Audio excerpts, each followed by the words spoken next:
मोहतरम सामीन, अस्सलामु अलैकुम वरहमतुल्लाहि वबरकातुहू। इस बार हम आपके लिए पेश कर रहे हैं क़िससुल अंबिया। चुनाचे अब हम आपको इदरीस अलैहिस्सलाम के बारे में बताते हैं। एक हदीस में है कि आदम और शीस अलैहिस्सलाम के बाद इदरीस अलैहिस्सलाम पहले नबी हैं।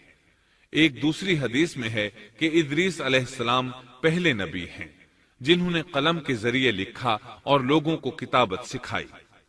हाफिज इब्ने कसीर ने उनका हुलिया कुछ यूं बयान किया है: पूरा कदो कामत, खूबसूरत, खूब रू, घनी दाढ़ी, उम्दा औसाफ के मालिक, चौड़े कंधे, मजबूत हड्डियां, दुबले पतले, सुरमगी चमकदार आंखें, गुफ्तगू बावकार, खामोशी पसंद, संजीदा और मतीन, चलते हुए नजर नीची, इंतहाई फिक्र खौज के आदि, गुस्से के वक्त सख्त गजबनाक, बातें करने में शहादत की उंगली से बार बार इशारा करने के आदि। इदरीस अलैहिस्सलाम शीस अलैहिस्सलाम की शरीयत पर अमल पैरा रहे। चूंकि इदरीस अलैहिस्सलाम रसूल भी थे, इसलिए अल्लाह की तरफ से मुस्तकिल उन पर शरीयत नाजिल हुई, जिसकी तशरीह व तफसीर करके लोगों को अहकाम इलाही से आगाह फरमाते। इदरीस अलैहिस्सलाम ने जब देखा कि मुफसिदीन ईमान वालों पर जुल्म ज्यादती कर रहे हैं, उनका फसाद बढ़ता जा रहा है और समझाने के बावजूद ये लोग बाज नहीं आ रहे, तो उन्होंने अपने पैरोकारों को जिहाद का हुक्म दिया।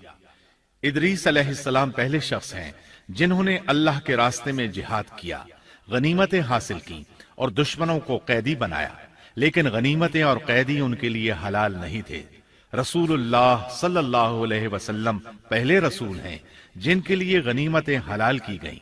लेकिन ये बात यकीनी है कि जिहाद सबसे पहले इदरीस अलैहिस्सलाम ने किया। उन्होंने जिहाद के लिए सबसे पहले एक लश्कर तैयार किया, फिर उस लश्कर को दो हिस्सों में तकसीम किया। एक हिस्सा प्यादों पर मुश्तमिल था, दूसरा सवारों पर। चुनाचे भरपूर तैयारी के बाद इदरीस अलैहिस्सलाम ने काबिल की कौम पर चढ़ाई कर दी। हक व बातिल के दरमियान जबरदस्त मारके हुए। आखिरकार इदरीस अलैहिस्सलाम ने उन्हें घुटने टेकने पर मजबूर कर दिया। उनका बहुत सा माल व असबाब लूट लिया और लोगों को कैदी बना लिया।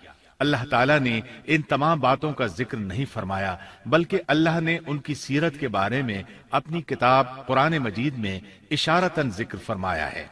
मसलन सूरह मरियम आयात 56 और 57 में इरशाद होता है, और इस किताब में इदरीस का भी जिक्र कर, वो भी नेक किरदार नबी थे, हमने उन्हें बुलंद मकाम पर उठाया। उनके बुलंद मर्तबे के बारे में बुखारी और मुस्लिम में हदीस मौजूद है कि नबी करीम सल्लल्लाहु अलैहि वसल्लम ने फरमाया, मैंने मेराज की रात चौथे आसमान पर इदरीस अलैहिस्सलाम से मुलाकात की। वो चौथे आसमान पर बुलंद मकाम पर फाइज थे। इब्ने जरीर ने एक रिवायत बयान की है। वो रिवायत इस बात की वजाहत करती है कि अल्लाह ताला के इरशाद वरफ़अनाहु मकानन अलिय्या से क्या मुराद है, इसका क्या मफहूम है। इब्ने जरीर के अलावा दीगर बड़े बड़े मुफस्सिरीन और मुअर्रिखीन ने भी इस रिवायत को जिक्र किया है, लेकिन इसकी कोई सही सनद नहीं मिल सकी। वो रिवायत ये है।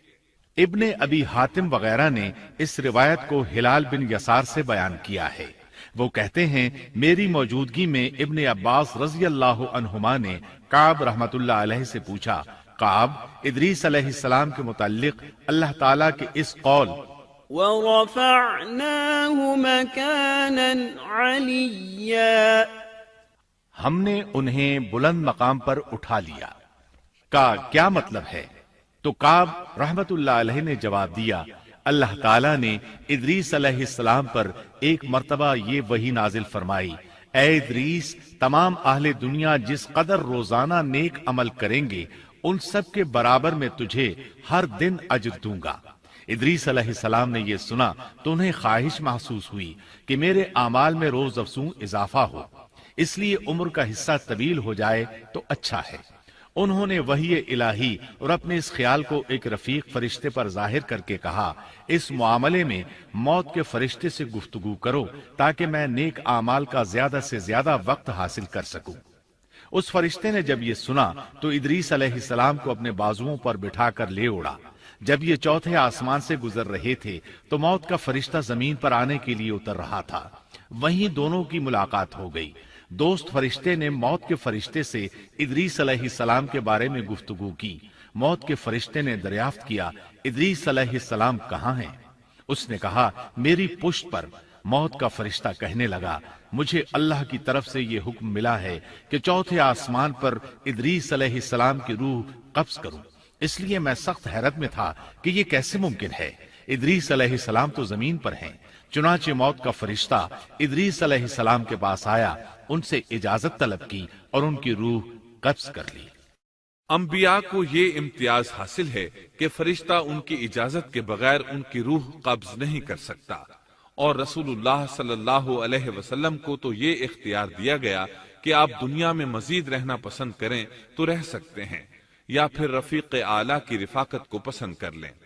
آپ نے رفیق اعلیٰ کی رفاقت کو پسند فرمایا۔ اس طرح ادریس علیہ السلام کی روح چوتھے آسمان پر قبض کی گئی۔ انہیں بھی عیسیٰ علیہ السلام کی طرح آسمان پر اٹھایا گیا۔ فرق یہ ہے کہ عیسیٰ علیہ السلام کی روح قبض نہیں کی گئی۔ یہ واقعہ نقل کر کے کعب رحمت اللہ علیہ فرماتے ہیں کہ اللہ تعالیٰ کے ارشاد وَرَفَعْنَاهُ مَكَانًا عَلِيًّا کی تفسیر یہی ہے، لیکن درست بات یہ ہے کہ یہ اسرائیلی روایت ہے۔ ادریس علیہ السلام کی وفات ہو گئی تو لوگ فساد میں اور بڑھ گئے، ان میں شر پھیل گیا، تاہم وہ توحید پر قائم رہے۔ بت پرستی کا ان میں کوئی شعور نہیں تھا۔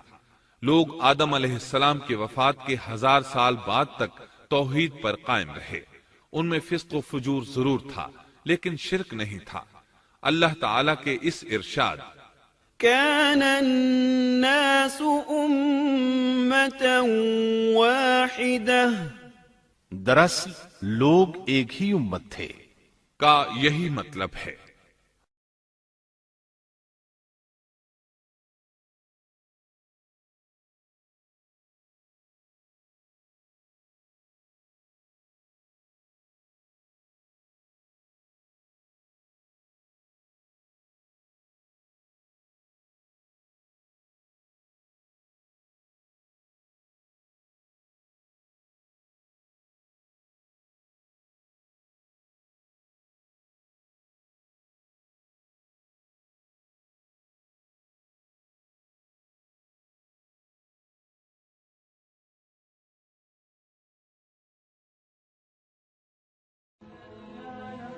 Thanks for watching.